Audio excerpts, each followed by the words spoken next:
Peter Ráth, staviteľ a generálny riaditeľ Košicko-Bohumínskej železnice, na železničnej stanici v Čadci sa v časoch Rakúsko-Uhorska nachádzala socha busta.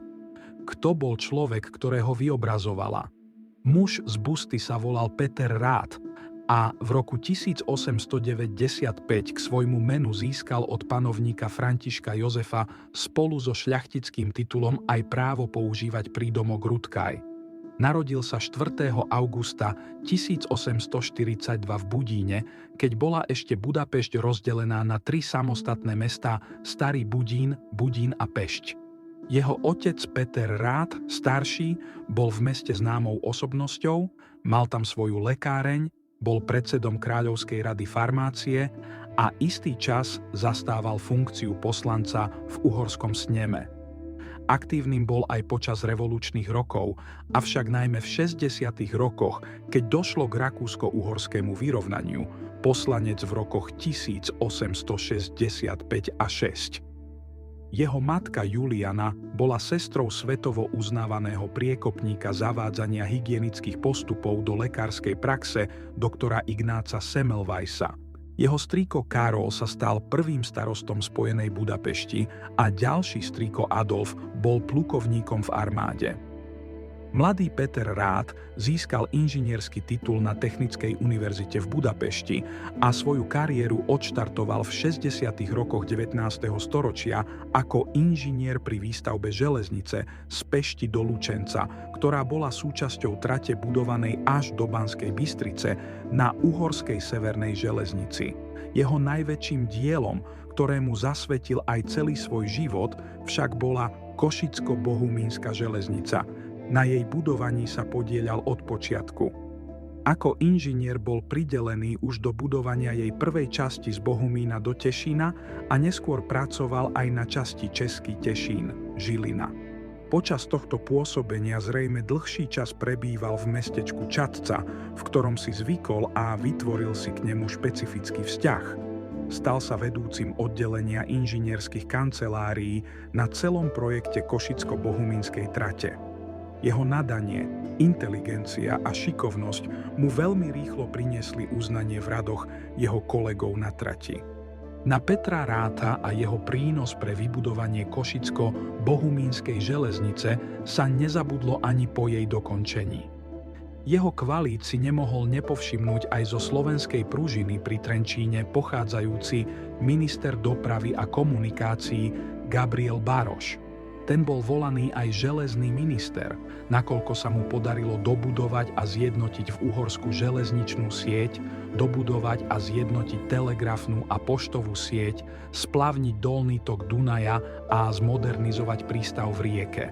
I keď bol zemianskeho pôvodu a Zemania sa v tom čase snažili skôr pomaďarčovať, tak Baroš nemal problém komunikovať slovenčinou, ktorú vynikajúco ovládal. Vďaka svojej vysokej postave a opálenej tvári si v uhorskom parlamente vyslúžil prezývku Slovenský Černoch. Práve on založil a redigoval v druhej polovici 19. storočia v severnej časti Trenčianskej stolice veľmi známe periodikum Považský list Vágvölgyi Lap, kde uverejňoval svoje články aj v slovenčine.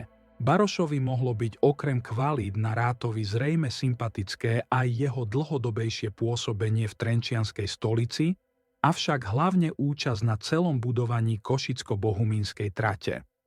Petra Rátha, ktorý bol vtedy už dlhší čas zamestnancom ministerstva, totiž v roku 1888 vymenoval za generálneho riaditeľa Košicko-Bohumínskej železnice a ten na tomto poste následne zotrval až do roku 1910. Peter Ráth sa vo funkcii osvedčil. Bol obľúbený a vážený medzi zamestnancami. Vďaka nemu sa v Spíšskej Novej Vsi postavil internát pre železničiarov a vozňové depo vo Vrútkach. Veľmi si obľúbil okolie Popradu, kde spolu s priateľmi v Kvetnici postavil v rokoch 1909 a 10 kostolík. Tam si už v roku 1896 dal pre svoj oddych postaviť vilu Rád, ktorá bola neskôr prebudovaná na zámoček a stojí dodnes. Finančne podporil aj výstavbu katolíckeho a aj evanjelického kostola vo Vrútkach. Za svoju prácu získal celý rad rozličných ocenení, z ktorých jedno v roku 1894 priamo od panovníka Františka Jozefa. Trvalý pobyt mal v Budapešti na ulici Jánoša Nagyho v dome číslo 21, avšak počas svojich aktívnych rokov prebýval aj v Žiline, Čadci, Ružomberku, Vrútkach a Poprade. Zhruba 20 rokov pôsobil ako člen mestského výboru Budapešti. Mestečko Čadca, ktoré sa vďaka výstavbe železničnej trate mohlo začať významne rozvíjať, si Petra Rátha uctilo tým, že si ho na prelome 19. a 20. storočia zvolilo za svojho zástupcu do uhorského snemu. Ešte ako inžinier sa totiž pričinil aj o to, že sa stala železničným uzlom. Rád sa tak stal poslancom uhorského snemu za mestečko Čadca, ktorého záujmy v ňom hájil v rokoch 1896 až 1901. Tým, že Peter Rád sa významne podieľal na výstavbe Košicko-Bohumínskej trate a niekoľko rokov zastupoval Čadcu na uhorskom sneme, si v mestečku vyslúžil významný spoločenský status.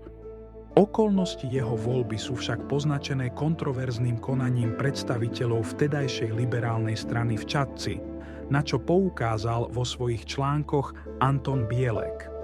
Z týchto dôvodov sa potom Peter Rád o tento mandát už nechcel uchádzať.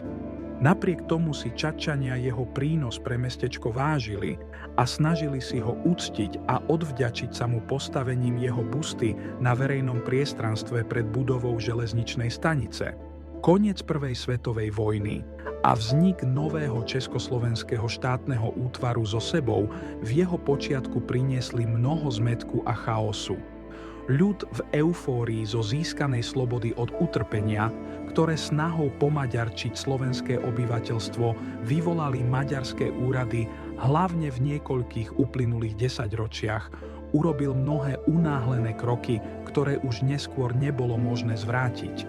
Napríklad prebehli rabovky na židovských majetkoch, v ktorých ľud videl príčinu svojej chudoby a nešťastia. Po obciach sa pálili obecné truhlice, ktoré v niektorých prípadoch uchovávali cenné dokumenty už od čias ich osídlenia. Bez uváženia sa ničili symboly monarchie, medzi ktoré spadali aj sochy a busty po uliciach a námestiach na celom Slovensku. Takto sa napríklad zničila veľká socha Márie Terézie v Bratislave aj napriek tomu, že táto panovnička vykonala mnohé opatrenia, ktoré zlepšili postavenie poddanského obyvateľstva. Podobne sa aj v Čadci zničili tam stojace busty cisára Františka Jozefa a niekdajšieho poslanca Petra Rátha. Petrovi Rátovi v tom čase už tiahlo na 80 rokov a už takmer dekádu si užíval svoju zaslúženú penziu v Budapešti. Svoje celoživotné dielo, Košicko-Bohumínsku železničnú trať, tak od roku 1918 sledoval už len spoza hraníc. Penzie si pritom užil pomerne dosť, nakoľko skonal vo veľmi vysokom veku. Zažil totiž nielen vznik Československej republiky, ale aj začiatok jej zániku. Zomrel v úctyhodnom veku 97 rokov dňa 12. januára roku 1939. Na muža, ktorý pre mestečko Čadcu svojho času pomerne veľa urobil a znamenal, ktorý stál na štarte jeho priemyselného rozvoja, sa za uplynulé storočie už takmer zabudlo.